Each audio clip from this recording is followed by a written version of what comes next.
शहबाज शरीफ के पास अब ये आखिरी महीना है,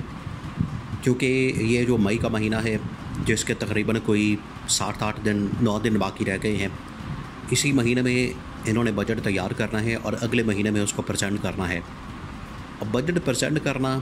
और बजट इकट्ठा करना, पैसा इकट्ठा करना, बजट के अंदर टारगेट्स सेट करना, ये एक तरफ एक बहुत बड़ा इशू है। दूसरी जानब बजट के अंदर ख़ास तौर पर जब बिल पेश किया जाता है तो उसको अप्रूव करवाना, यानी उसके लिए भी आपको एक रिक्वायर्ड नंबर चाहिए जिसकी सूरत में ये बिल पास होता है और ये मनी बिल कहलाता है, जिसके बाद बजट पास होता है। ये पास करने के लिए आपको बहुत सारी पार्टियों की एमएनएस की ज़रूरत पड़ती है और इसी के ऊपर ही आगे पीपल्स पार्टी ने, एमकेएम ने, आईपीपी ने और बाकी काफ लीग जितनी जमातें इस वक्त इत्तेहादी जमातें इस हुकूमत के साथ मौजूद हैं, उन्होंने बारगेन और उन्होंने इसके ऊपर लेन देन करना है, गिव एंड टेक करना है। अब इस्टेब्लिशमेंट भी चढ़ी हुई है इनके ऊपर कि बजट जो है फौरी तौर पर पास होना चाहिए। आईएमएफ के साथ मुज़ाकरात करें, बातचीत करें, मामलात को हल करें, क्योंकि आईएमएफ के साथ भी इनकी डील नहीं हो रही। दूसरा ये कि सऊदी अरब भी भाग चुका है, उसने भी पाकिस्तान आने से इनकार कर दिया, यूएई ने भी पाकिस्तान में इन्वेस्टमेंट करने से इनकार कर दिया और army chief general Asim Munir का जो मंसूबा था SIFC का, जिसके अंदर $100 अरब की एक पूरी टारगेट एक सेट किया गया था, पूरी एक मनसूबाबंदी की गई थी, वो भी अब मुकम्मल होता नज़र नहीं आता। तो ऐसे मामले में इमरान खान की ज़रूरत पड़ गई है, क्योंकि इमरान खान के दौरे हुकूमत में ना सिर्फ सऊदी अरब की इन्वेस्टमेंट, यूएई की इन्वेस्टमेंट, तुर्की, चाइना की इन्वेस्टमेंट, यूरोपियन ताकतों की इन्वेस्टमेंट, ना सिर्फ इन्वेस्टमेंट आ रही थी बल्कि इन ममालिक के अंदर पाकिस्तान की एक्सपोर्ट बहुत तेज़ी के साथ ऊपर जा रही थी। और पाकिस्तान ने इमरान खान के दौरे हुकूमत में रिकॉर्ड जो है वो एक्सपोर्ट का हासिल किया था। ये कभी इतना बड़ा रिकॉर्ड टारगेट जो है हासिल नहीं किया गया जितना कि इमरान खान के दौरे हुकूमत में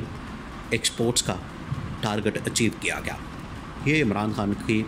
हुकूमत को क्रेडिट जाता है, इमरान खान के विजन को क्रेडिट जाता है।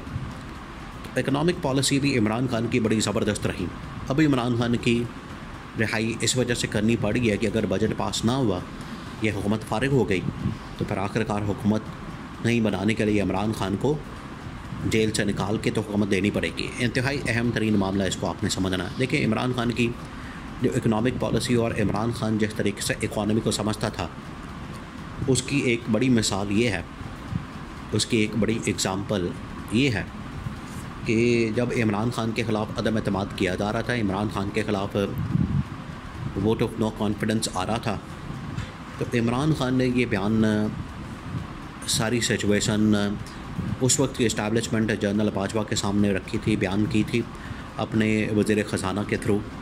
कि पाकिस्तान इस वक्त एक इकोनॉमिक क्राइसिस से निकल कर तो स्टेबल कंडीशन में आया है और इसकी स्टेबिलिटी जो है वो पाकिस्तान की स्टेबिलिटी के साथ जुड़ी हुई है, पाकिस्तान के सियासी स्टेबिलिटी के साथ। इमरान खान ने बताया था कि ये जो अब 1.5-2 साल का टेन्योर रह गया है, टाइम रह गया है, अगर इसके अंदर कोई एक्सपेरिमेंट किया जाता है, अगर इसके अंदर कोई तजर्बा किया जाता है और एक हुकूमत गिरा के दूसरी हुकूमत लाई जाती है, तो इससे इमरान खान ने कहा था कि मुझे नुकसान नहीं हो रहा, इससे मेरी पार्टी को नुकसान नहीं होगा, PTI को नुकसान नहीं होगा, हमारे हाथ से हुकूमत चली जाएगी, मेरे हाथ से वजारत उज़्मा निकल जाएगी, कोई बात नहीं। इमरान खान ने कहा था कि इसका जो बड़ा नुकसान है वो पाकिस्तान की इकॉनमी को होगा, पाकिस्तान की मईशत को होगा, पाकिस्तान की आवाम को होगा सबसे बढ़कर, क्योंकि जब मईशत बैठेगी तो ऑटोमेटिकली पाकिस्तान की आवाम को इसका खमियाजा भुगतना पड़ेगा। ये इमरान खान ने दो टुक अंदाज में उस वक्त बता दिया था। इससे आप अंदाज़ा कर सकते हैं कि इमरान खान इकॉनमी के हवाले से भी किस कदर विजन रखता था और मईशत को भी इमरान खान बड़े अच्छे तरीके से समझता था। ये इमरान खान ने बता दिया था उस वक्त ही। अब इमरान खान ने ये काम किया कि अपने दौरे हुकूमत में कुछ ऐसे इक़दामात कर दिए कि कम से कम पाकिस्तान के अंदर अगले 2, 3, 4 साल के लिए या 5 से 10 साल के लिए इतना ख़जाने में पैसा मौजूद है। दूसरा ये कि पाकिस्तान के अंदर एक्सपोर्ट्स इतनी ज़्यादा बढ़ा दी गई, बेरोज़गारी महंगाई को कंट्रोल कर लिया गया, अगले 10 साल तो कोई मसला होना ही नहीं। लेकिन ये PDM हुकूमत ने आते साथ ही PDM हुकूमत ने क्या किया कि PDM हुकूमत ने आते साथ ही पाकिस्तान के अंदर सबसे पहले ख़जाने के ऊपर हाथ फेरा, ख़जाना खाली किया। उसके बाद आहिस्ता आहिस्ता इन्होंने मुल्क के अंदर तबाही और बर्बादी फेरना शुरू कर दी।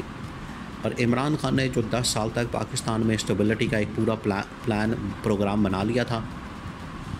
और एक पूरा मंसूबा बना लिया था, इसको आके उन्होंने दबरदूस कर दिया और तहस नहस कर दिया और उस मंसूबे की धज्जियाँ उड़ा दी। यानी कि 2 महीने नहीं लगे, 3 महीने नहीं लगे, इन्होंने शोर मचा दिया कि पाकिस्तान डिफ़ॉल्ट कर गया, पाकिस्तान डिफ़ॉल्ट हो गया, पाकिस्तान दिवालिया हो गया। हालांकि उस वक्त भी पाकिस्तान के ख़जाने में इतना पैसा मौजूद था कि अगले कई सालों तक पाकिस्तान को कुछ नहीं हो सकता था। लेकिन क्योंकि इन्होंने इतना शोर मचाया, इन्होंने इतना वावेला किया, इन्होंने इतना ज़्यादा शोर करके पाकिस्तान को आलमी सतह के ऊपर बदनाम किया और भीख मांगने के ये तरीके देखें। ये वैसे ही शरीफ ख़ानदान, जरदारी ख़ानदान इस लिहाज से भीख मांगने में बड़े मशहूर हैं और ये इनकी मिसाल भी ऐसी होती है कि बेगर्स कांट बी चूज़र्स। इनकी मिसालें, ये वाली जो मिसालें ये साबित करती हैं कि इनको हमेशा से आदत पड़ी हुई है मांगने की। इन्होंने जानबूझ के पाकिस्तान के ख़जाने को खाली दिखाकर शो करके पाकिस्तान की तबाही और बर्बादी, और फिर चले गए ये IMF के पास, अमेरिका के पास पैसे मांगने के लिए। अब वहाँ से कुछ भी नहीं मिल रहा,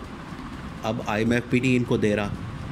और अब मई का बिल्कुल एंड जा रहा है। जून में हर सूरत में बजट पेश करना होता है साल का, और ये पाकिस्तान के लिए एक फिस्कल ईयर होता है, यानी कि फ़ाइनेंशियल या माली तौर पर नया साल शुरू होता है। वो शुरू करने के लिए बजट पेश करना लाजमी है पूरे पाकिस्तान का, वो चाहे नेशनल असम्बली हो, कौमी असम्बली हो या सूबाई असम्बलियाँ हो, चारों हर जगह से है बजट पेश किया जाता है। लेकिन अगर बजट पास ना हुआ वफाकी हुकूमत से, जो कि इनके पास अब नंबर गेम पूरी नहीं, अगले महीने वैसे ही मखसूस नशिस्तों का केस भी लगा हुआ है, मखसूस नशिस्तें भी निकल गई, ऊपर से इलेक्शन के ऊपर धांधली के सबूत आना शुरू हो गए हैं, वो सीटें भी निकल गई, तो बजट पास होना बड़ा मुश्किल हो जाना है। और बजट पास ना होने की सूरत में ये पाकिस्तान का आइन कहता है कि हुकूमत फारिग हो जाती है। यही वो डर है जो इस्टेब्लिशमेंट को लग गया है कि अब अगर काम ना किया तो बहुत देर हो जानी है, ये हुकूमत तो फारिग होनी है, तो हमें इमरान खान को बतौर ऑप्शन रखना चाहिए।